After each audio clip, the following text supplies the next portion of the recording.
Welcome to the Black Science Podcraft. This is a cross between a podcast and a presentation where you'll have one speaker delivering a concept, a theory, an idea to the other. So the goal is to allow you to critically analyse these points and to see if they hold any weight.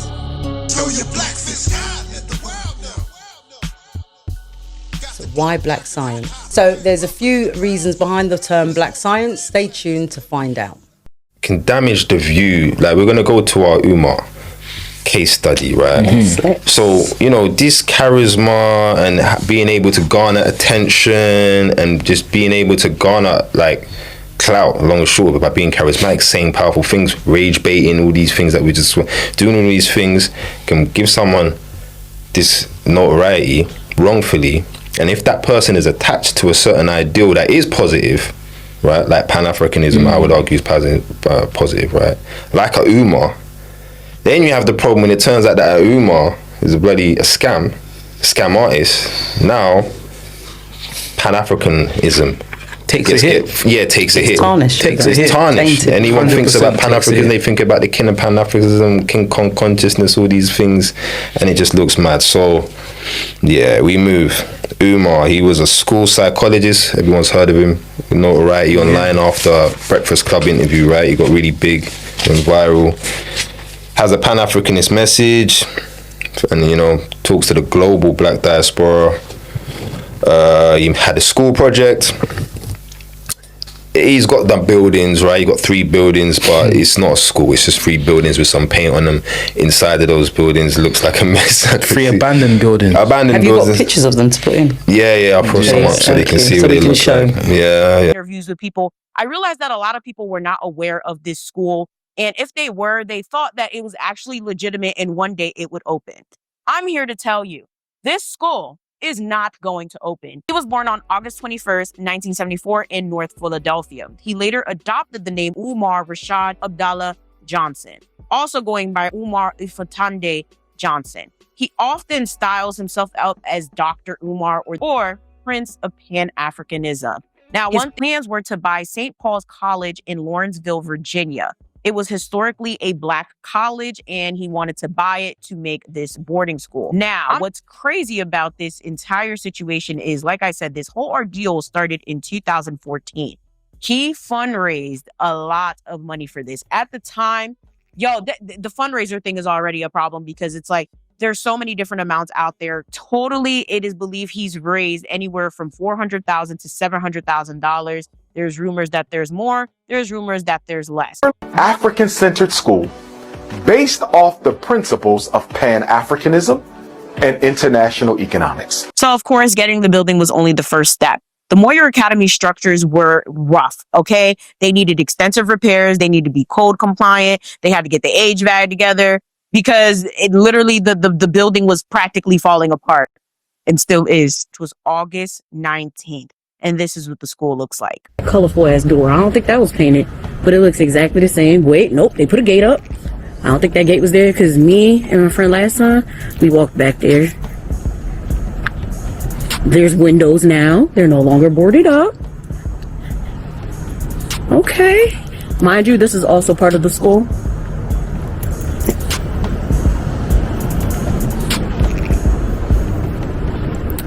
So this building was purchased for his sham of a school, but as you guys can see, there hasn't been a damn thing done. Really? Like, except for windows. But these shits are still boarded up. But as you guys can tell, the only notable differences here are the fact that now the main building has windows. The old school sign's still up there, even though it's got the FDMG signs that are painted. He's still got the old school sign. I can't remember what it's called now. Yeah, the old school, what it was called before. So he's painted it and not even taking down the old school building, sign. It's still a mess. It's still a jolting. So he raised 1.2 mil, right? Apparently. Yeah. Wow. You told me this. He spent 400,000 on the buildings. Yeah, you were breaking. Yeah, which would leave something like 800k, and then all of a sudden, not too long ago, he had 40 to 80k in fees, outstanding fees for some tax back. What became clear with that situation, because I've been watching a guy called Lennon Lennon Honor. That the total minimum FDMG Academy donations raised by Umar Johnson at the end of 2023 was $1,593,354. Umar Johnson's Form 990 document for the year 2024 shows that Umar Johnson raised $84,506 in 2024. We can now add the $84,506 raised in 2024 to the total minimum FDMG Academy donations raised. Calculation shows that the total minimum FDMG Academy donations raised by Umar Johnson at the end of 2024 was $1,677,860. Therefore, it can be factually stated that Umar Johnson has raised a bare minimum of $1,677,860 in FDMG Academy donations through the year 2024. A critical question that we should ask is, why did Umar Johnson tell people in April of 2025 that he had not raised $1 million in FDMG Academy donations? Now, mind you, Black Lives Matter raised what? $100 million? I don't think they ever got audited.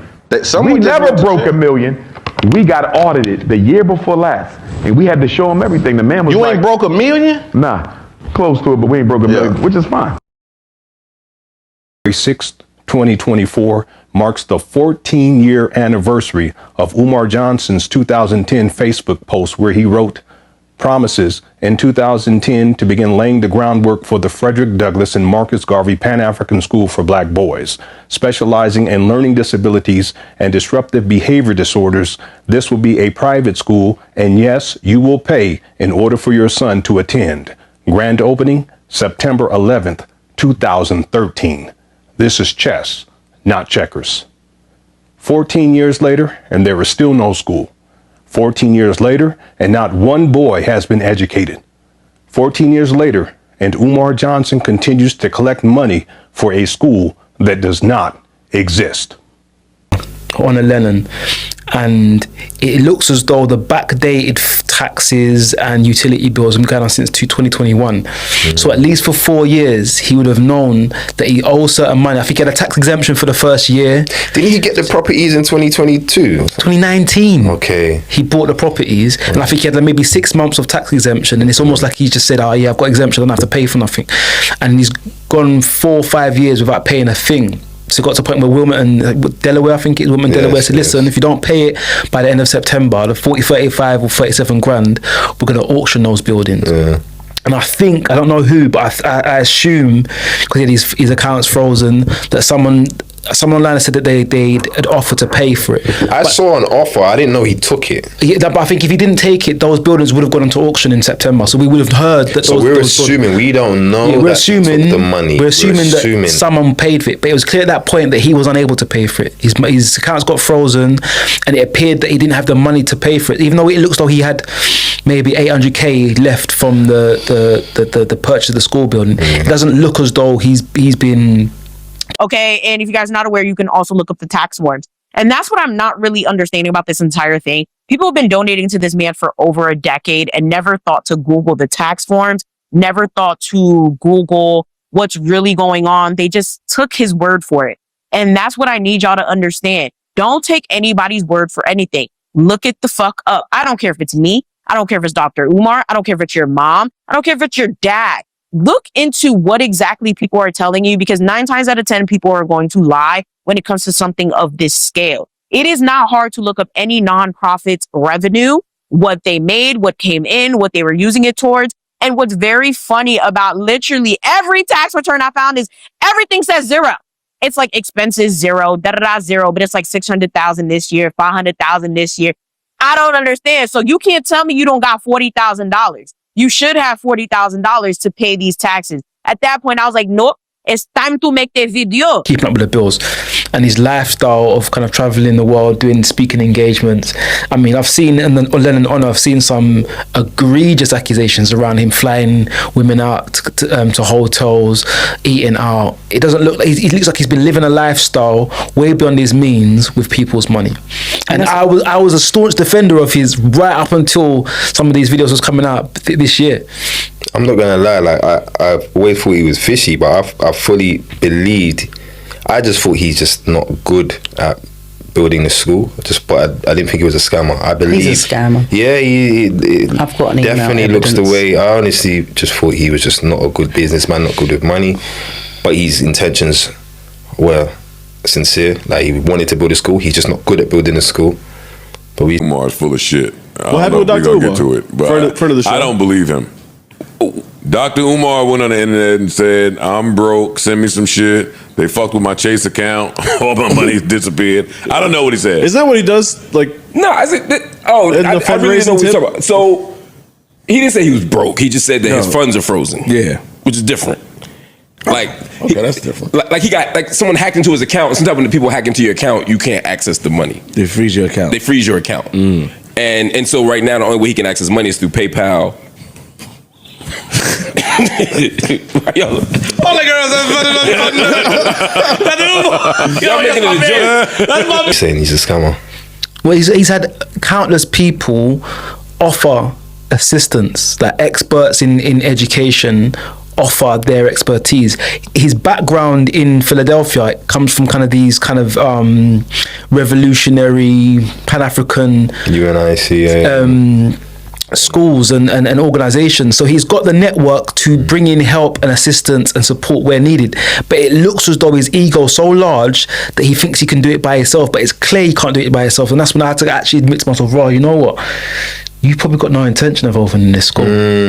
He doesn't want to let no one in, because I thought before he just can't get along with people, but now I reckon as a scammer he can't let no one close, because then they're gonna know what he's doing. Yeah, that's it. It wouldn't have got as far as what it had if he had like what we said. Some of the key components to leadership is having accountability, having people around them, and he moved like a lone man. And one of the excuses he used when I'd emailed him is that he didn't have anybody else working with him, or a PA, because I said to him, "You're obviously very busy. You need to have other people that can answer your emails and plan your diary for you."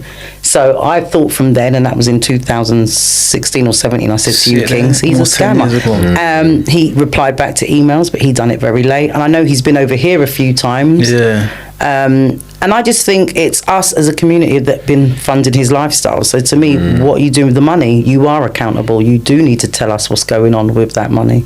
So for him to be where he is now, I kind of knew it from years ago. I don't know why it feels like it would have been a lot so easier for him to just delegate responsibility for certain things, still live your lifestyle, but designate a certain amount of money to paying this person, this leader in this field, this leader in education, to get this thing off the ground. But it doesn't appear like that's the desire. How many years has it been? Sorry, from when you said? 6 years he's had the building for. And then, but when has he kind of been around? When did he kind of? I just heard of him from the Breakfast Club, and that was like 2015. That's it. 06, 07, he's been 06, 07, it's a long as a time. black school psychologist, he's been public since about 05, 06. Yeah, it's been a long time. No, as I said, my emails, I knew about him from before, but like my son, he's 19, so when he was about 5, 6, 7. See it there? Yeah. Yeah, he's basically robbing everyone's peace, because when you say that, right, I just think he ain't really earning no other money. Now I think that. I didn't think that before. I thought he must be doing something that earns him money to get. But now I think he was just living off the donations. I don't even think he was earning like that for that, because he would have enough money. Not at that time, but he definitely built to be able to start going and talking. I think he's been relevant. He's been on the circuit, whatever you want to call it, for like nearly 10 years now, right? So in my head, that's where he's earning his money. But the way that he hasn't got no money now, I'm saying he's just been using that money to get about. I think he was just trying to. Where is it? Because what he realized is that the more speaking engagements he done, the more people donated. Yeah. So I think he didn't prioritize getting money from the speaking engagements. Just appear, and then he will get. That's how he gets his money. That's, I mean, I think Lennon Honor spoke about this. Every one of the states he'd go to, he'd speak about wanting to or intending on building a school in their state, and that would galvanize people to donate to him on that day. Yeah, he said, if he wasn't paid to the speaking engagement, he'd lean heavily on, your state needs a school, and he'd get people to donate with the I guess the idea that he'll come back and try and build in their area. And the power of charisma, man. He literally got a whole generation believing him. And also as well, his rhetoric of what he used to preach out there has changed somewhat. In regards to black women, single mothers raising children, putting that out there as one of, we're his main supporters, and then he's like kind of gone against us just recently in the past few years with some of the things that he said, statements he said about us. So he used the rage baiting technique for definitely women with the black queens forever, snow bunnies never. That's been his most successful phrase. He was selling them as slippers, and he was selling it made him viral, and he leaned. He's so out of it. This is what hello, look, now that is just again, he's looking at merchandise, he's doing things, he's just using, so he's become that way more because of the evolution of social media, the things that you say. He might have had originally that's thing what that he wanted to do. Do we think he was always misleading people, or did he lose his way? Did he lack capacity? I don't know. Or was it's difficult to know. But I think he came to prominence as a black psychologist. Right. Yeah, definitely that was his. Before the school, I think it's, for me anyway, as soon as the school, he was kind of heavily speaking about the school, it feels like the school was a hustle. Yeah. And it's only become clear that it's a hustle because of how he's dealt with the money. No transparency. And then I remember at one point, when he was a prominent black psychologist, he'd be like, I never asked my people for money. And I remember then it changed. That as well. Oh my God. PayPal. If you donated $10 last week, $20 this week. If you donated $50 this week, cash out.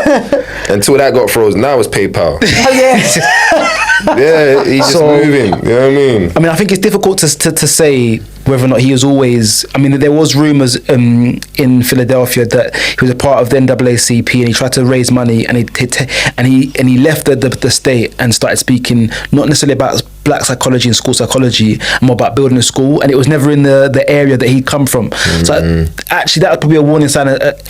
Brother, I remember you said if everyone had heard about this fund management issue in the NAACP, it would have helped. Their man there should have pointed out that this guy was holding funds for us, and it all went a bit mad. Because when the man's got 1.2 million in it, because the way GoFundMe and Cash App, just the money just goes in your bank account. Yeah. So it's like, you know what I mean? 1.2 mil. I just that's what I'm saying. And where did he get all this money from? All these people. People been donating for time. You see the thing about it. It's so sad that he's a scammer because. I accept it now. He had the foundation to do something, and I don't think it would have taken that much. Not even that. I was gonna say, he actually got bars. He actually talks and he speaks truth to power, whatever you want to call it. He actually hits on. You're gonna realize that a lot of things that he says actually truly resonates with you. You're gonna be like, yeah, that's true. Yeah, that's facts. Yeah, I agree with this. So it kind of blinds you to the fact that someone like this that advocates for the black community has a Haitian or some sort of African or Pan-African flag on would be lying to you and trying to scam you. Because for black people, we're used to seeing our people in different ways and not always advocating for us. There's not that many people in the public eye that advocate for black people, whether we're talking about black diaspora or we're talking about black Americans, we're talking about black British, whatever. You don't see many black people model their platforms in a way to where they are speaking up for black people. So when you see someone like Dr. Umar, the black boys need to be protected, and they're miscategorizing them as ADHD and it's unfair and you're not gonna think anything nefarious. You're gonna be like, oh my God, this black brother, he got it going on. He said what he need to say, So it's very interesting because on one hand, yes, he's done a lot of information. He gives a lot of information. A lot of notes on their head. So it's like people pay because they're like, bro, you're actually, you think you're right. You're right. You say so many things that are right. Don't get me wrong. He's not always good. He can go a bit left, right? Yeah, and I've seen him go left a few times. But his ability to assess the situation and even suggest what's supposed to happen next, and you powerful speaker. You have thought about this. Your intelligence. Psychologist. He had that but not every psychologist can do that. This is not. He obviously I know many some people. Of that stuff to I know many people that got degrees, even masters, us and scam us. And it's more than his ability. It wasn't just charismatic. He knew the facts. You can tell someone is well studied in this subject. The psychology side of things. History. Went down it and stuff. And just in terms of history. In terms of history and the politics and how socio-political things led to other socio-political things. Economies. Don't get me wrong. what's his name? Kwame Nkrumah. Not Kwame Nkrumah. There was I can see other American speakers. I can't remember my man's name. I can see where, if you look, you will see how all of his styles, the way he talks, the things he says, talking points, he's got it from different sources. If you look at all the great American speakers and political activists of the 50s, 60s, 70s, you will see that Umar got that from him, Umar got that from him, Umar got that from him, right? And he just put them all together. So, but to me, when I realized you just really have studied this thing. You have studied everybody in this field. You've studied them all. So that's why people believed. It wasn't just charisma. You clearly know this topic. It's education as well, like what we were saying. Yeah. You know this topic. Yeah. You understand the issues of us as a people to a T. You've really looked at it. Some things you're wrong about, some things you go left on, but you have considered everything. So like a scammer would just sound good. You do more than sound good. You have actually studied these things. So it's like, it burns that he's actually a scammer, because that you went through all that just to scam. Because that was an argument I made to someone that said he was a scammer. I mean, he's clearly smart enough to make money another way. He can't be scamming. So that was my belief. Is he a leader? No. I remember us never having that discussion in our last one when I was saying that he's a leader of an organisation, such and such, and he's a leader. He's not a leader. But he never was. He has tried to place himself in that way. I never think this. Yeah, I know you said that. I don't agree. I think the way that's how people gave him his money, because he was placing himself as a leader to do something. I mean, he definitely labelled himself as a leader. He definitely labelled himself. I don't. That's been his ammo to be able to get. I don't see that when you're an individual like him being a descendant of Frederick Douglass. I think he leaned on the spirit that he has. Yeah, to me that this isn't what a leader is. This is this idea of somebody with a goal, and he has a drive to do a particular thing, and he's asking for support in it. This isn't a leader. A leader is actually about the people.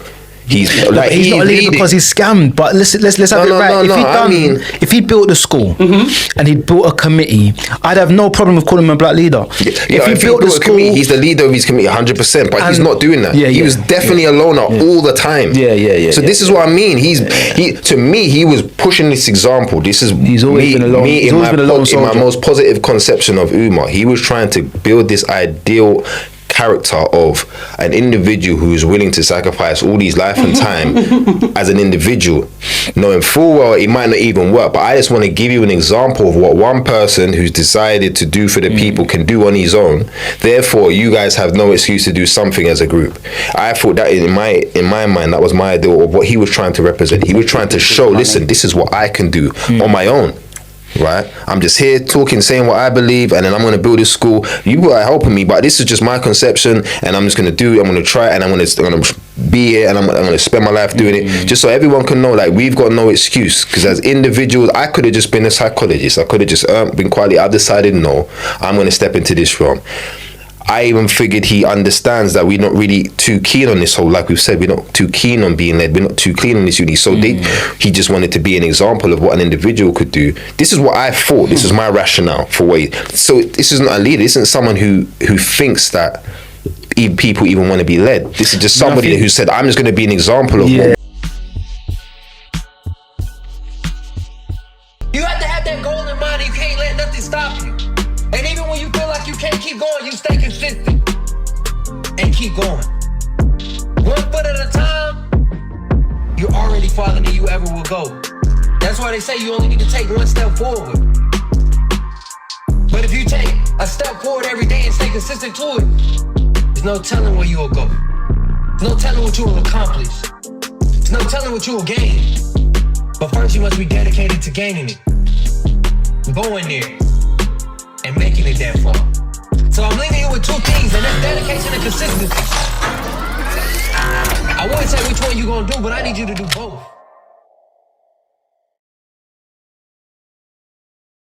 We are the fire truck. We are the front line. We are the warrior club.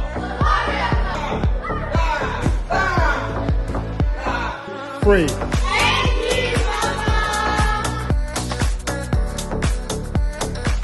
See, hands up if you think you're a warrior.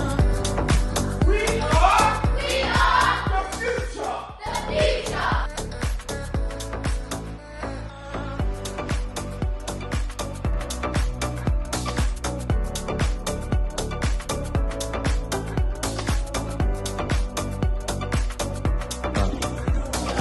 Who made that one?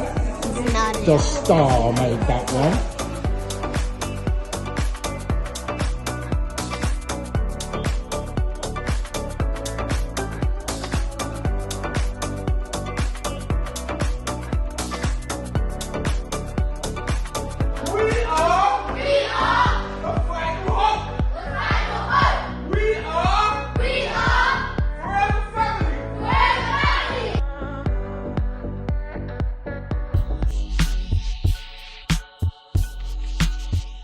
One person can achieve. My first red flag for him, even though I would have supported up until this year, a few years ago, he was supposed to debate someone around civil rights leadership, Sarah Susan Say. And this is what we say, go back to egotism. Anyone that has an issue with taking critique, anyone that kind of can't be told that maybe some of their views aren't strong enough, like he acts very defensively. And one of the videos, I'm gonna make sure I send this to you, he was in a hotel room, bare N-words, and this, and that, I'm this, I'm that, slang. just because someone had critiqued I remember you saying one of the things he'd said. I remember thinking to myself, why are you so aggressive around someone just challenging one of your views? I remember that narcissist. Yeah, that bothered, and that did bother me. I remember thinking to myself, I don't like how you're presenting yourself there still. But again, you come back to kind of the American brashness. You kind of brush it off to. I tried to maybe debate that in it because, like, I've seen him do that many times. Why I justify that by saying that, yeah, that's Americans for you, bro. Yeah. Why I also brushed it off in that way, because I didn't see him as a leader. You was arguing that, listen, this isn't how a school head teacher should act. And I was like, you're right, but like, he won't do that in a head teacher setting, innit? But he ain't no ideal leader. Like I say, he goes left all the time. He's a extremist. Yeah. He's a verbal extremist. Do you get what I mean? He's just an extreme. Do you get what I mean? So that's how I always read him. So he just likes to go far in whatever direction he's going, innit? But it turns out he's just a scammer, innit?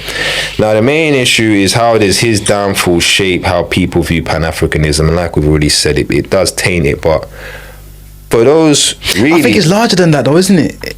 In terms of his ability to kind of get so many people to donate, I think it goes beyond the ideology of Pan-Africanism. I think it goes deeper to kind of his main cohort may have been single mothers raising boys. And I think the idea of us donating to causes in more general sense as black people has been damaged. I agree. Especially it goes beyond Pan-Africanism. Just in terms of our ability to kind of have trust in anybody trying to speak in popular speakers who've got passion. You just, I don't know about no, I agree. Anybody asking for money on black issues is going to look sus. Anyone Pan-African is going to look sus. Anyone who's even comes across super intelligent now, they're going to look sus. No, you're right. Dr. Umar people. Yeah, exactly. You got Umar. Yeah, you're one of them, innit? Yeah. I got a tune where I reference him now, and now it's got me thinking I got to take that out. I'm not gonna, but it made me want to take it out. But it is what it is, but I can't take it out. It's too late.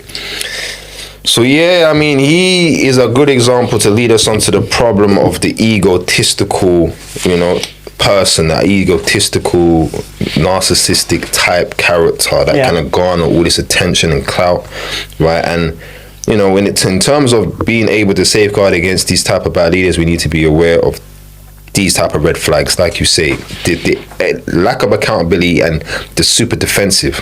Yeah, anyone that gets super defensive or aggressive around just general criticism, that's a red flag. It's a red flag. That's a red flag. You got to wonder straight away, because they should be comfortable, especially in speaking, discussing type, and they should be comfortable stating their point. You should be welcoming criticism to kind of better strengthen your points. Go on, I can win. See, Umar, if you had intelligence and wisdom, that's what you would do, but you lack that. You're my intellectual inferior. I'ma deal with Papa Smurf. I'ma deal with that little dirty. I heard you, albino. I'ma handle your tonight. You ain't getting away with that shit. You should have never came for me. I never with your little dirty broke anyway. Still living in your mama house. What type of grown going on 50 still living in this mama house? So, in terms of safeguards against this, we need to be able to see these red flags, right? Due diligence. You know, we need to pay attention, right? What are they like? Are we seeing these red flags? Are we paying attention? Because sometimes we like them so much, we just overlook it, like I did with Umar. Yeah, we all that's did. just Americans, innit? We all did. We all did. This approach has made us overly sensitive, though. What I will say about what we just said is we have kind of had an untrusting eye anyway. Yeah. Right? Yeah. So we don't want to be... We shouldn't allow things like this to make us overly sensitive to the bigger picture. He's just one guy.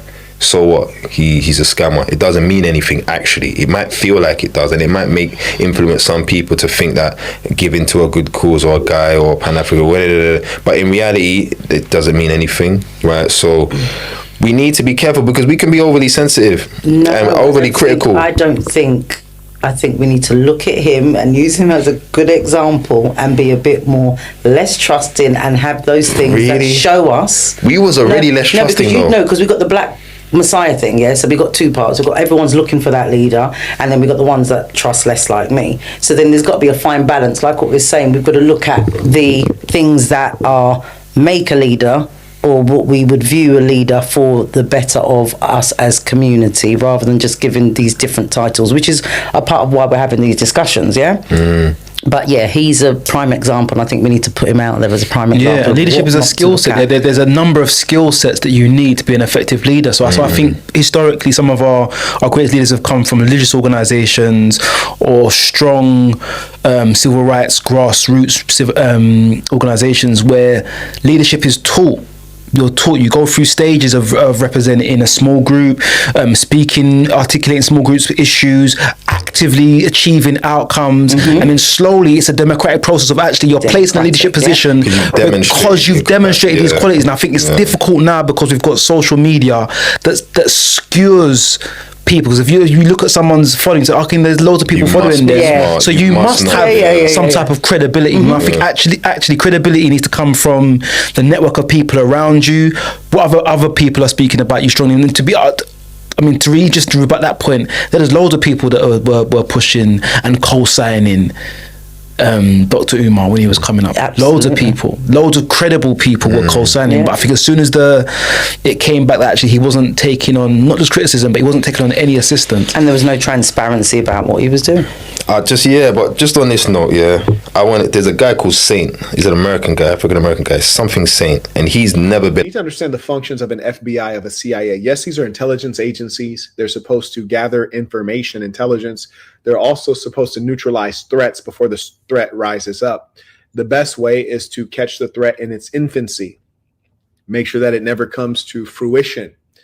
And when you look at certain persons, like say a Dr. Umar Johnson or others, you keep them in position and you keep them in popularity so that they fill the vacuum and the void. Because if they were to be removed, you might get someone in there that's talking something more serious, someone that's a better organizer, someone who's more honest, someone who's a better business person, someone who's a better speaker, someone who's more impactful, someone who can get the job done. So instead, keep the goofball who takes 15 years to build one school. Keep the goofball who's fleeced, in my estimation, no less than $2.5 million from the American blacks. Keep the goofball in there who's lying and stealing, and now he's talking about doing a pop the balloon show, the conscious version. Keep him in there, because you and I both know Dr. Umar getting all these donations via PayPal, via Cash App, and other means. We know that he doesn't have proper accounting. We know that he's definitely engaging in tax evasion. We know that his 501c3 is probably not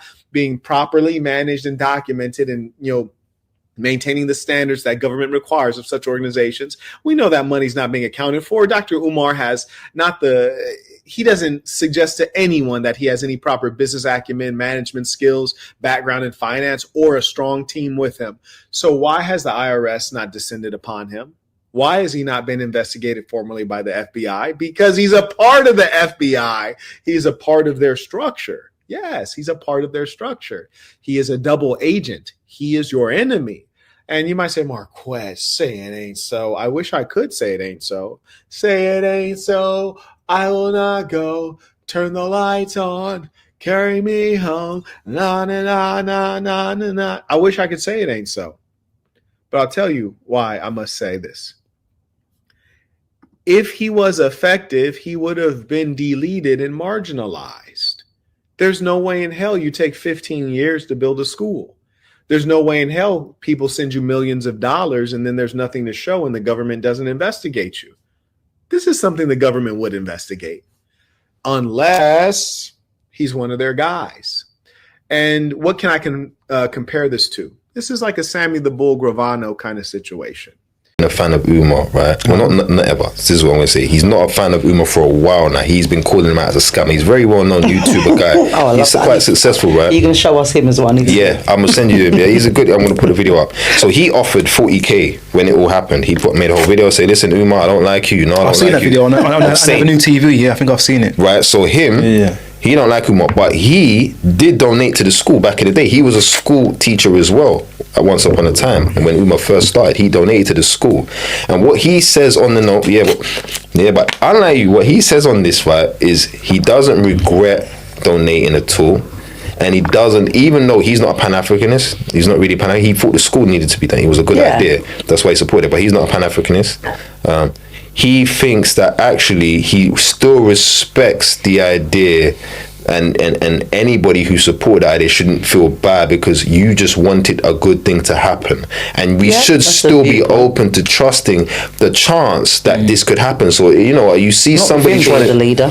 Yeah, but not with him, but in general. Because what he was saying is basically what I'm trying to say. We shouldn't allow ourselves to be turned off to these things that we know are fundamentally right. He is a scammer, but the reason the scam worked is because the thing that he was trying to sell you fundamentally want. You fundamentally want what he was. So if somebody else has got that on offer, we shouldn't just assume that, nah, I'm not going to do it because last time the guy said that. And honestly, I think many of you either currently or have at some point believed in Dr. Umar. And I don't think any of you are fools, honestly. I think that I personally respect someone who has donated to his school, Black people, more than those who haven't. And I'll be honest, I'll tell you why. Because yes, he did fool you and he fooled me, but you have to try in this world. Right. You have to try.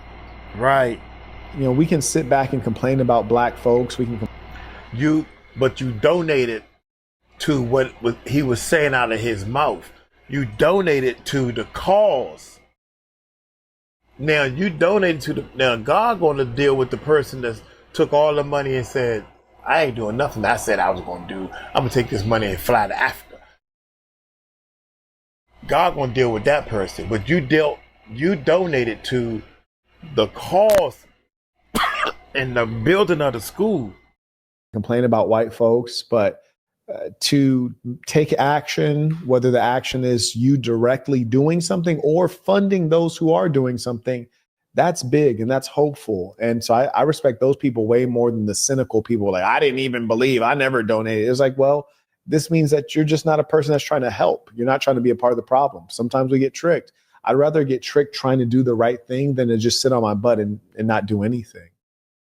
May I acknowledge Mr. Chima supporting the work again. Shout out to Chung.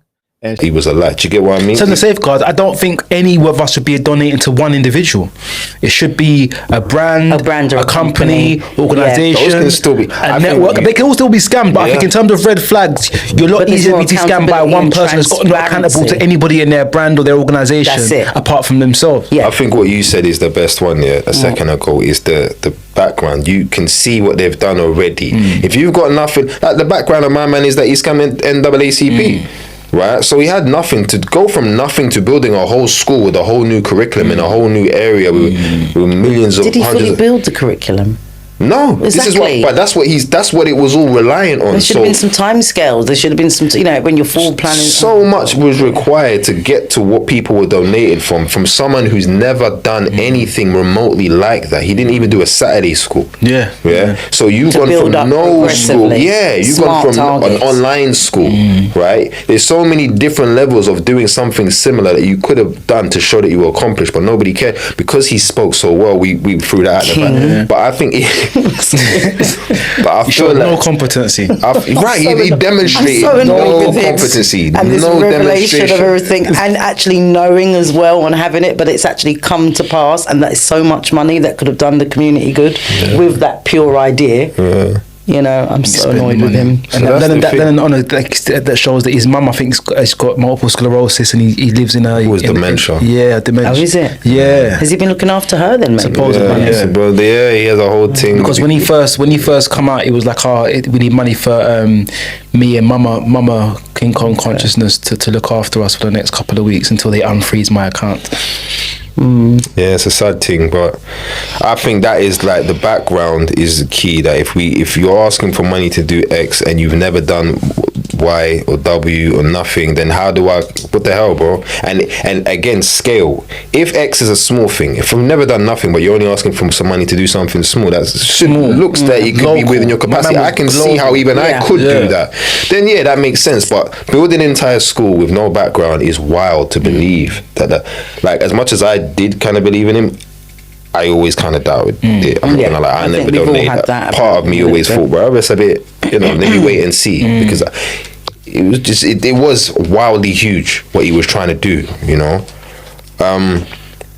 So that goes back to the kind of the problem of ego, because there has to be like a delusion of grandeur. Yes, it's very, very difficult. Definitely had that. It's difficult to kind of discern whether or not he was always that way inclined. But the delusion of grandeur is another red flag. Facts. So that moves us on to the other two that are on here. Yeah. Let's have a little talk about these two prominent.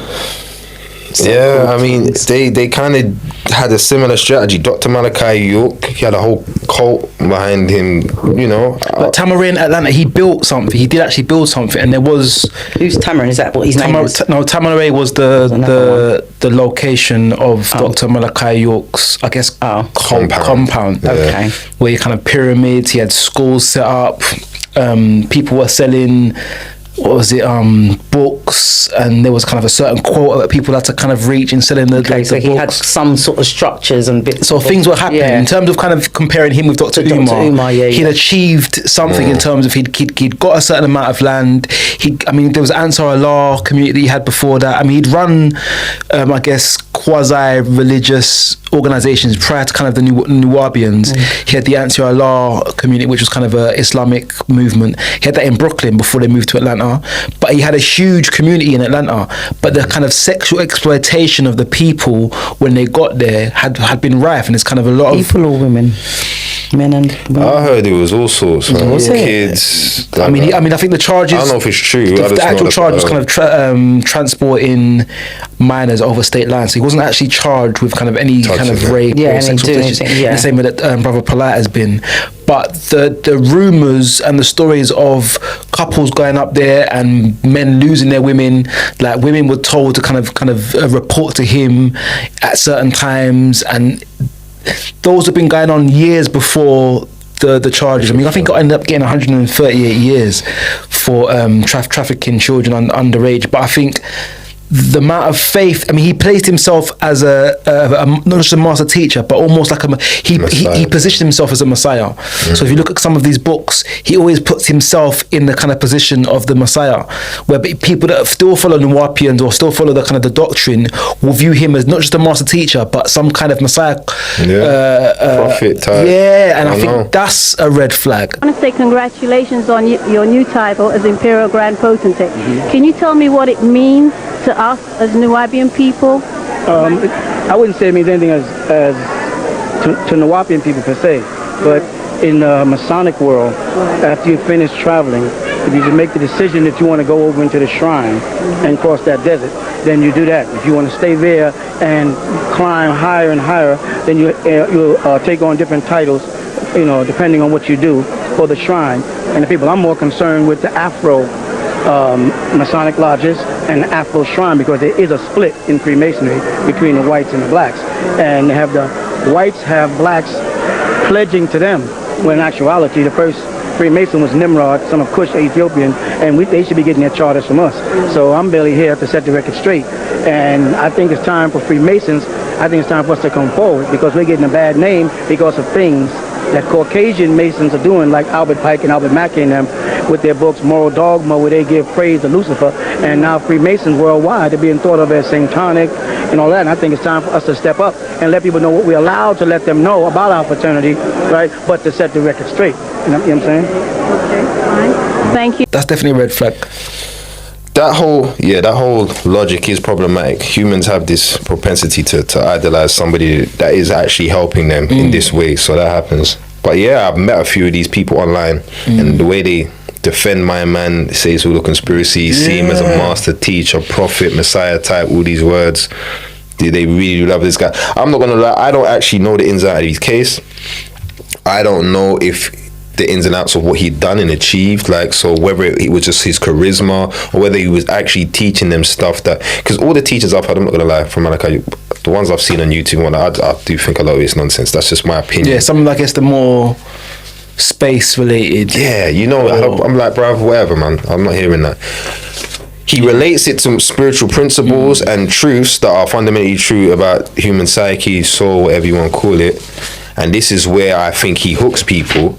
But yeah, a lot of it is fairy tales. And I think a big part of that being successful is his charisma. However he does it, he's able to talk to them in a way where they're willing to accept his idea. You know, 9 ether. Like, yeah, everyone has ever quoted him about this 9 ether stuff, right? That, to me, and I've questioned them on it. They have no understanding of it. But when they insert that in the conversation, they are certain about it. Yeah, no, I would until I question 10 years them. ago, I would have been that person. So the 6 ether individuals would be like the Asians and the white people whose hair comes out and grows straight. 9 ether, our hair grows to the yeah. Nah, I remember because I went to some of his right knowledge classes in Brixton. He used to have right knowledge classes in Brixton. One of his sons used to teach a right knowledge class in Brixton, and some of the doctrine, I guess you'd call it now, definitely. but some of the information, the right knowledge teachings, was interesting and empowering at points, but I think it makes you feel good. Yeah, and that's where it is. It's what it is. That's what, and that's the charisma. Charisma has this way of making you feel seen and making you feel all good. When somebody has charisma, that's what they do. It's all mind games, man. Mind games. And I think he must have done that. Like I said, I don't know the details, but from my understanding, what he's convinced people of, you must have just rizzed them up. And then there's a background of a lot of the books that he produced. He had like a group of women that were kind of referencing different books all over the world, and they'd always make him the author, and never kind of reference the people where the books and the information's come from. Plagiarism too. Yeah, plagiarism. Remember, and it's not even. He doesn't even listen to what he's saying. He didn't plagiarize it. He's instructed women, so he's powered them in such a way that they're willing to do this and then act like nothing mad has happened. This is the power of Riz. It's mad. Like, Brother Polite, not nearly on that same scale. He just came across like a super intelligent, well-studied person. So it's like you want to hear what he's going to say because he just sounds like he studied it. You know what I mean? Positioned himself. He positioned himself as a well-studied guy. So I used to watch on at TV, and I used to watch a lot of his debates, and I used to like the way he kind of debated with the kind of Morris Science Temple, the Hebrew Israelites. He had books on economic development. There was one saying he had that love is law and family is business, and I like the idea of that, like in dealing with your family, not in terms of kind of the cold-hearted business-wise, but in terms of how you economically empower your partner, your children to build businesses. Isn't that his poly side as He well? had a poly situation. Yeah, so then he had that, but it's that poly side that kind of came into the sexual exploitation. Like he was charged with rape of a minor. With him, I can proudly say, and sentenced to, I think it's 7 years he got. Is it? Was it? Yeah, I think it was 7 years. Polite, Is he there now? Yeah, he got sentenced. He got sentenced. Yeah, okay. 7 years. I think he got 7 years. With him, I can proudly say, like, as much as I knew he was intelligent, I liked to do his debate. I didn't like him. I knew there was something off about him. I knew there was something. So he came across again as that egotistical. I am man. I know. Yeah, I didn't like him. So when this happened, I wasn't surprised. I'm not gonna lie. Many nights depressed that black people still in religion. Woke up many nights because everybody in every religion they in cannot deny the fact that it's a religion that we walked away with after we was oppressed. I ain't met one black person that tried to introduce to me a religion that they didn't get from the people that held them captive. But they want to talk to me about merely calling the white man the devil. What about taking this goddamn religion? Oh, but you're one of them slick Negroes who can do better with it than the white man can. Oh, the white man didn't even think that one day you was gonna try to make the religion yours. Y'all so slick. He can enslave you, whip you inside out, castrate you, manipulate you, do genetic experiments on you, give you diseases, give you syphilis, incapacitate you, study the colors you like, watch how you relate to your own children, but he ain't never think that you was gonna be able to use this Bible or this Quran to yourself. He never even thought that far. He slipped up, and somehow y'all gonna use this book to free yourselves. The same book he used to enslave you, because the best thing that ever happened to you, nigga, is that you was enslaved, so you got the books, right? But he fully done a mad thing, like he's one of his partner's daughters, and then bruv, whatever in it, like fully done it, bruv. He's done out here. But like both of them, what's with this sexual exploitation? Like, what is this? What is this? The psychology of narcissism? What do you think it is? It's just a power thing. It's definitely a power thing. I think it's they're in control all the time. Not the seductive, but I think it's the corruption. So they say power corrupts, but absolute power corrupts absolutely. And he had absolute power of the women who had kind of given themselves to him, their trust. The man just has to use it. Yeah. For him to be the But he has it. He's got a poly life. He could get other girl, but he wants one of his wife's kids out. What's mad? Well, do you get what I mean? Like, that's just so I'm trying to think, because it's not for the for the nut. Like, it's why, bro. So this is why I'm asking that, because I'm trying to understand the psycho. I don't want to understand, but I don't see the logic. Obviously, I wouldn't see the logic, but you get what I mean? Like, why, bro? Anyway. Perversion. I don't know. I think it's interesting because at what point? Because he used to speak about things like I'm trying to get my desires out of the way because there's so much things I wanted as a young person that I didn't get. And I think is that what you said? Yeah, I think part of how I've thought to myself is that you was never wanted by women maybe when you was young. I mean, yeah. So you've come into a point where you've got loads of women and you can't discern between. I think that's a terrible excuse. No, I don't think anything excuses, but I'm trying to justify the psychology of someone who would abuse the child of a woman that you're with. No, I'm with you, but I think that's an excuse. I think that's something that people that do mad things, how they rationalize it in their own head. I'm saying before the madness, I remember him saying this, before the madness happened, I remember him saying that I've got certain desires that weren't fulfilled as a child, and I'm as a child. Do you get what I mean? You see how that's mad? Anyway, sorry.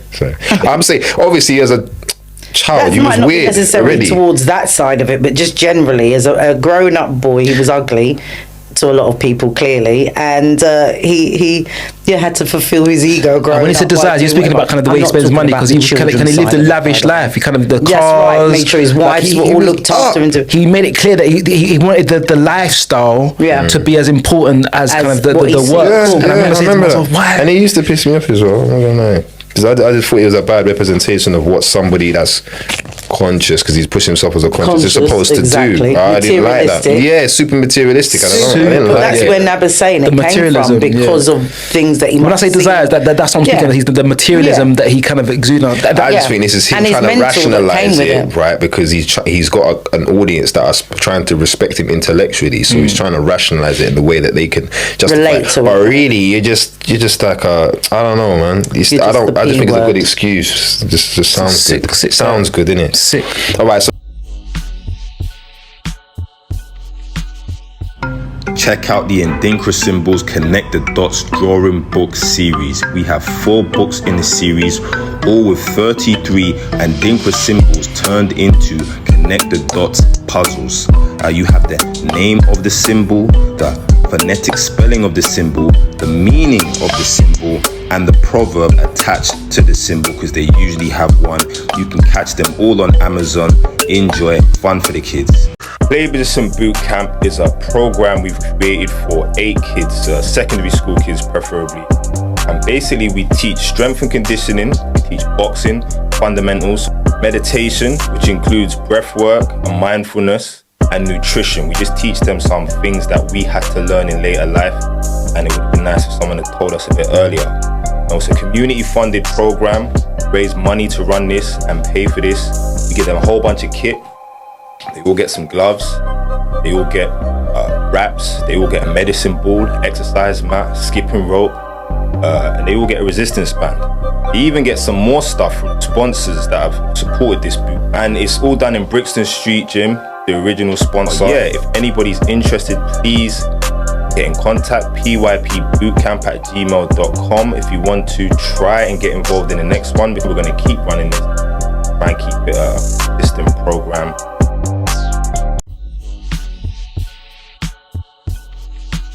So this leads us on to the bro 19 Keys. Yeah. Okay, now, I like 19 Keys. Yeah. He presents himself quite well. He presents himself quite well, but I remember you not disliking him, but not liking him so much. You know. No, I remember. I think the high level conversations. There was certain parts of the high level conversations where it felt like his guests was less important than him.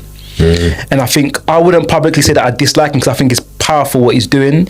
But I think for me, and I think I've always used this example of kind of the difference between my disdain for an arrogant, overly confident character now that I rated when I was in my 20s on teens. So I use with that Ben Whitaker and Nassim Hamid. I don't like the flashy flamboyancy now. Whereas 10, 15 years ago, I liked it. Like I was drawn to it, and I think there's aspects of that I see in 19 Keys. I don't think I'd critique it. I just think to myself, for me, as soon as someone's message seems to be more about them than it is about the message, and I'm not saying that's all the way true with 19 Keys, but I'm saying that I step back a bit when I see that. And it's the same reason why at points I really liked Dr. Delbert Blair over maybe a Bobby Hemmett. Those older teachers, the ones that were kind of over the top, and I warmed to when I was younger, but as I've grown older, I've become less drawn to someone who presents themselves in a kind of egotistical way. And I think 19 Keys has got a calm demeanor. He's not kind of gonna go over. He's not brash in that. He's not overly brash. So I think I'm not speaking that in terms of for me, it was more around the high level conversations and I still watch all of them, but at points I don't get through the whole thing because it's like he's speaking more than the person that he's in. I know what you mean. Keys has got bars. He's got something to say. I think that's branded himself very well. I think he came out with a strong brand, his look, and then that captured people, and then his points. Not necessarily his points. I think his points. I think his brand when he came out. Oh yeah, it's Nation of Islam. He was doing his part. That's what got people, like what you said originally, being a part of a institution or structure or religion or something, then that puts you more of a place. So I think that's why he's kind of, because his family come from Nation. Doesn't he come from? He's in a way. He's a tree of the fruit of Islam. That's it. That's it. I mean, for me, I think his verbiage, that is his selling point. That is his product. So when you say that, I think that's a logical consequence of being who he is. His product is he's talking, even how he frames himself. He doesn't pretend to have something. He has products. He sells products. But that's how I knew him. He puts himself out as somebody who's got things to say or value. And even these high level conversations, his whole brand is, we're just going to talk about something like is a bit of a higher frequency, meaning it's more of a higher consciousness than other people who are just having conversations. Right. So his thing is his verbiage. Right. So when he has a pod or he has these conversations, it is literally, you're here to hear me talk. Not just, I'm not interviewing. Do you get what I mean? You're here to hear me talk, you're here to hear them talk, but we're going to have a discussion. So my points are as valued as, it's not an interview kind of platform. So I didn't really, and I know what you mean. He can go on and on, like he can. But that's literally his product. That's his brand. That's his brand. That's his product. And his goal is, I want more people to engage in these type of conversations. So I've got to be having them. That's his logic. That's what I think it is anyway. So he's risen, he's created his platform, he has a whole style, which is a whole part of the culture he's trying to create, because that's another thing. He considers himself a thought leader in the sense that he's trying to lead the thought of the culture into a specific direction. He doesn't see himself as a leader, but more a thought leader, and I do like that. He does try and represent ideals of what masculinity is, and he says that, and I've heard people comment like he's not a dad, so should he really be doing that? But fundamentally, I don't see no negatives of this guy. He seems to be very respectful. Like, I've seen him only kind of crash out, not real crash out, but have a back and forth one time, and it was very measured. You know what I mean? So he's not super defensive. Himself very well, I think. His branding's good, but his etiquette, I'm getting at the way that defensive. He doesn't get overly defensive or aggressive. He's not aggressive. He's very controlled, very mindful. He speaks very well. He doesn't promise a whole bunch of things that he's never going to do. I was introduced to him when he was with the Paradigm Shifters. It was him, Derek, Brother Ben X, Rizla, Rizla, what's his name? Rizla Islam. Have a real capability of doing. And anybody that changes the pattern, anybody that changes the environment, anybody that changes the way someone thinks, anybody that introduces a new language, new ideas, that impression to people and unlock minds away from what's been already set, then they paradigm shifters. But it's important for us to introduce this new language because it represents a paradigm shift. When the internet came and they had memes and hashtags, the fact that we was using that language represented a new paradigm shift. So when you become conscious, like, wait a minute, I hear new languages. That means the shift is happening. But the thing is, you don't have to just watch them, you can create them. So me and my brothers, we get together, man, and we call it the shifters, man, for one, just so it'd be easy to recognize, just so you have that language in your own mind to where you say it frequently, to where you understand that you are part of it too. We just representatives of paradigm shifts because every day we wake up, we change the world because we change minds. And so we think that we got to wait another 10, 20, 30, 40, 50, 100 years to change what's been happening in this black paradigm, but we can do it today and the world will be changed tomorrow, because if you put us in front of 1 billion people, then we just changed 1 billion people's lives, and we shift the pattern that they thinking by introducing a new model of thinking. And for me, paradigm shifting is basically changing the mindsets. And of course, you can't do anything without a conscious thought. So changing the mindsets and changing the actions within the people. So for example, and Anya, that lady, the Anya girl, and it was the 5 of them, the paradigm shifters. Rizla's still there, man. I see him. I haven't seen him a lot on the timeline. He's not got a lot of new content. You're right, but he is still out there. Remember, his thing's been. He's taken down like 25 times. He's always losing his page and then building it back up 70k, losing it. He says some stuff that is not going to work out here. So for me, the paradigm shifters was always about bringing forward a way of thinking and behaving. He does do a lot of stuff about making money and being more financially successful and group economics. But it's not just money with him. Thing as well. It's not just money with him. It's money for this. It's a pro-black approach to money. To do it, it's not just money. And he employs his whole family. Yeah, I've seen that. I think there's one where he goes into his factory and he kind of shows the different parts of his family that run different aspects of the business. And in terms of kind of due diligence, if you do your due diligence, that's the type of thing that makes you credible in my eyes. That you're hiring and employing your family as well. I would say personally, like he's not a leader. I won't classify a leader, but as a thought leader, I respect what he's doing, and I don't see the problem with someone. So some could see the same ego that you're talking about. What I would say is, with that type of situation, we got to take it, like, even if you do see him, not you necessarily, but even if you do see him as egotistical, you got to ask yourself, what's the negatives in what he's doing and what's the positives? And Americans, bro, what can you do? You know what I mean? Like, that's how they move, you know. So but I think what's interesting as well, because we're going to go on to the thought leader thing, but you said you wouldn't classify him as a leader, but you agree with him, his specific definition of being a thought leader, of trying to shift the cultural thinking of people. So in that respect, he is a leader then. Yeah, and he's also an example through some of the points that we've said, like, you know, around who you have around you, being able to back what you say, you know, living a part of it. So he is a leader, I would think he is. I mean, he wouldn't put himself out there maybe for the reasons that you because said. Of a thought leader, he does call himself a leader. He's just a leader of thought. That's a specialism. That's a specialism. That's true. Lead the thought in a specific, the thought of the culture. In a specific direction. Okay. But I know what you mean. But again, when I'm saying this term leader, it is specifically related to what we defined as a black leader earlier, i.e. someone who's trying to lead black people in this pro-black type of way, trying to literally lead us. I hear what you're saying. I do see what you're saying. Did you say that's just a fine line? Because I think we're going to come onto it later. But I think it brings us to the next point. So just on that then, this is what I'll say to that. Remember, we've agreed that accountability and responsibility, without those two, you can't really classify yourself as a leader. If you're not accountable and you're not responsible for a group of people, you're not accountable to nobody. Now, he might be accountable to the NOI, but in terms of the people, like, he's not really accountable. Like, he can say what he likes. Okay. No one can say no. You could, because he's, you know. And he's not responsible for anybody he's talking to. He's not just saying what he likes. Do you get what I'm trying to say? Within the NOI, he's accountable, but that's not the people he's. Do you get what I mean? And I'd argue that his even though his brand is kind of that NOI is his heritage. I don't know if he's an active member leader of FOI's chapter in the state that he's from.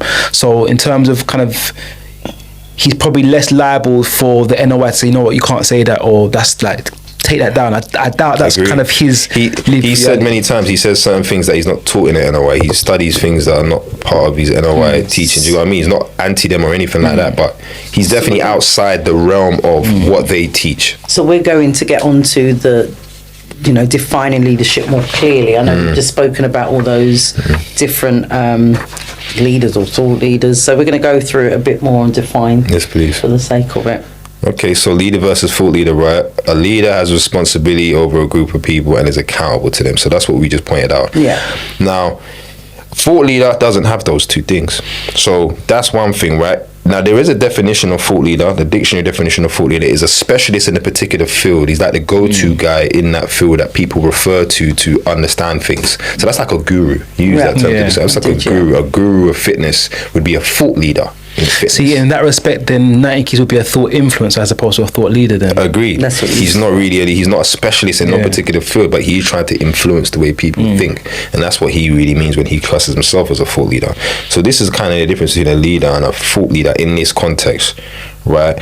And then we considered what a manager is and the difference between a manager and a leader. I suppose my understanding in the end is that there are similarities and differences, but a good leader has to be a good manager, I would argue, and a manager is not necessarily a leader. No, I think in organizations, a good manager, you'd hope that a good manager is a good leader, and you'd hope that your leader has good management skills.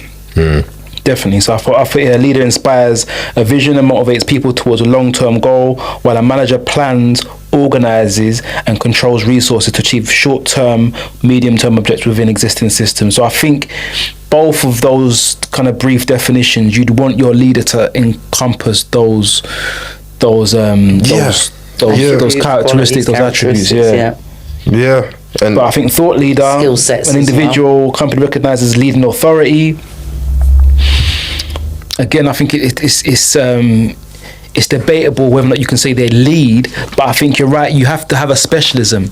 You've got to be, you've got to have a specific authority in that field. So you'd say you could argue that Dr. Umar was a school, an education thought leader. Yeah, in terms of his Pan-African thought leader. I wouldn't even say specialist because he knows every Pan-African guy. He can tell you when they was born, how old they were. His degrees were in school psychology, so I would argue that his specialism was in. He's not a thought leader in psychology.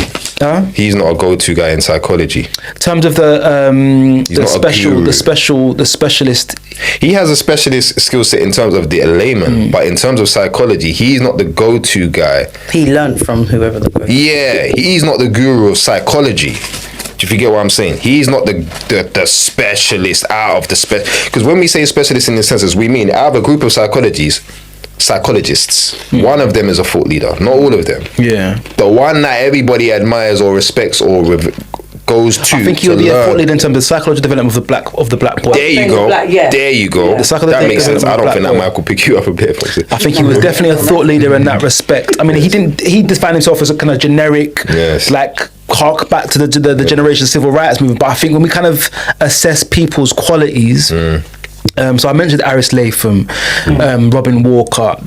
Although they don't categorize themselves as black leaders, I'd say they are thought leader. I'd say they're leaders in that they have specific specialisms that will lead us as a black people in a better direction. So Robin Walker in terms of us, how we identify ourselves, how we understand our history, how we understand our identity and culture. Aris Latham in terms of health. All of these things will lead black people to make better decisions about their life in general. 19 Keys in terms of his economic messaging, I think that's powerful in terms of his group economics, the way he's kind of practically lives that group economics. That for me, he could potentially be a thought leader in that respect in terms of his ability to live out group economic. So this is where, right, so when it comes to economics or group economics with Keys, he's not a thought leader in economics. He works with Earn Your Leisure. That's a platform, man. Two brothers. Them man are financial gurus. Them man are thought leaders in finance, right? Keys just has a good understanding of economics and the need for better economics, and he knows how to refer to those who know more, and he studies them and learns from them. Yeah, but that's what we said though. It's about setting yourself around the people 100%. to be able to push it. So those people aren't doing it. They're the gurus of that, but he's the thought leader of pushing that out there for the general. In terms of the way I mean thought leader, but not in terms of this definition as a specialist in that field. He's not a specialist, but he's good at communicating. He's, again, because his skill set is the ability to oratate and his ability to talk. He knows how to speak and he can articulate his thoughts, and he wants to keep thoughts. He wants us to think about the things that are more important, right? So this is one of the things he's learned how to talk about from the people who know the stuff, right? So, and then you mentioned two other people, right? You mentioned Harris Lath and Robin Walker. Robin Walker, right? So Robin Walker is a specialist in the field. He's a thought leader because he's a specialist in the field. But his skill set is educating people in that field. It would take another Keys type to actually utilize his skill set and maybe create a school curriculum based around his, and actually create the school, the whole setup, the infrastructure that utilizes that specialist skill set knowledge. So the knowledge is one thing. Knowing the thing is different to utilizing the knowledge. Do you get what I'm trying to say? Now, the leader has the capacity. Why I say that is that he does. I mean, I think it's probably right in terms of his visibility. So his visibility is kind of when we wrote the book. That's kind of the famous book. But he's got a curriculum, a website. I can't even name it off the top of my tongue. But I know Robin Walker, Harris Lathan is similar. He's got I'm not sure where it is. They've got organisations, haven't they? Yeah. They've got organisations. They're running businesses. They're doing things that are actively helping. In terms of Black history, I'd argue that he is a thought leader. He is in this definition. 100%. He is the specialist. He is the go-to guy. 100%. But what I'm saying is, he's not as visible as maybe we might expect someone who's a popular thought leader. He's nowhere near as visible as 19 Keys. So Robin Walker goes on the same platform this goes on, right? The Hidden Science Academy, right? Now, Hidden Science Academy, has Leon Marshall, and he does great talks, but he gets other people involved and that give different presentations. Leon Marshall's the scientist, right? He talk about melanin. He spoke about so many things, right? He's got many lectures, very successful. Robin Walker stuff goes on here. Now, what the Hidden Science Academy have done, they've created a whole kind of infrastructure, a platform to inform the people on various. Now, this is more thought leader in the term Keys means, trying to guide the way the culture thinks and describes things. Now, the thought leader in terms of this definition is what Robin Walker is. He just made sure he's a specialist in this particular field. And I am going to create products in this field because I'm a specialist in this field. I'm going to create books, I'm going to create curriculum. Well, of course I am. But that's it. I create and they exist. That's it. My job's done. Do you get what I'm saying? It is the job of the rest of us to utilize what he's created, what he's intellectual property is, and push that out, create the platforms, make sure the people. Do you get what I'm trying to say? So this is the kind of the two aspects, the two sides of the coin that are required, right? And a good leader is good at finding all of these thought leaders, these specialists in the different skills, and putting them together to go towards a certain direction. That's what I want to say about that. Yeah, what I do want to add is another video from predictive programming, that same professor I was talking about earlier, right? So he defines great leaders. Again, he's a professor. He studies history and sociology, and he lectures these high school students, really good lectures. He gives a definition of what makes a great leader based on the great leaders of history. These are great leaders that won great wars and create great empires and were considered by their people and everyone to be great leaders, really good ones. Again, Alexander wasn't really a great leader, even though he's called Alexander the Great, but his dad, Philip II, he was a great leader. And he mentions Abu Muhammad was one. Caesar was actually a great leader. Like, I didn't really know about Caesar till I watched his lecture on Caesar, but actually he was a G of a leader, actually. Hannibal, like all the great leaders throughout history, they are basically have these three traits, and he breaks it down very clearly, but he basically says that one is they're so strategic they become visionaries. So they're heavy on the strategy. They don't just have a goal, they're heavy on the strategy. All right, we're going to do A, B, C, D, E, F, G, H, E, D, and they have a long term. It's not like this is until next week. Because the vision is big, but the strategy is detailed. Like, I know what we're going to do. This is what we got to do. So they're so strategic. It's like they're visionaries. To everybody there, everyone is in awe of how strategic this guy is. You know, I'm a big kid because I always think of like a Shredder or like a Batman type. Do you get what I'm trying to say? Like, they always got a plan. They got some proper plan that nobody really understands, but just do what they say because they always win in the end, right? Well, I know these are cartoons, but this is this idea. It's like it looks like magic to everyone that's following them. You seem to just know what to do, like raw.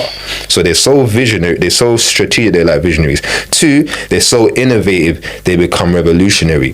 What he means by that is they've come up with a completely new way of doing it, or a way that's not necessarily completely new, but is completely novel. No one recognized former systems in a way that no one else. No one recognized that you can just do it like this, and that's what they recognized. Yeah.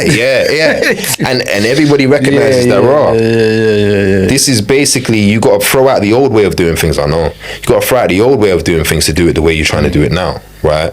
And then the last one is that they are so disciplined they become selfish. Like, this is the guy, you know, first one in, last one out type. You know, they put in, they're willing to do every job. So everyone that works for him can't say nothing because they've done every job. They've seen their boss do every job. These are the 3 aspects of great leaders. And like I say, he's not just saying it he's going through historically all the great leaders. Organizational consultant. Now, it turns out that these personality traits are consistent with extremely successful people. Okay?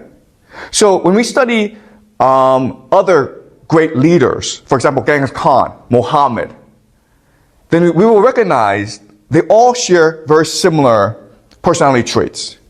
And I want you to remember the 3 distinct qualities that make them great world leaders, okay? The first is they are strategic to the point of visionary. This means they have a vision of what the world should be. And then they have a long-term plan on how to achieve that, okay? They're very strategic.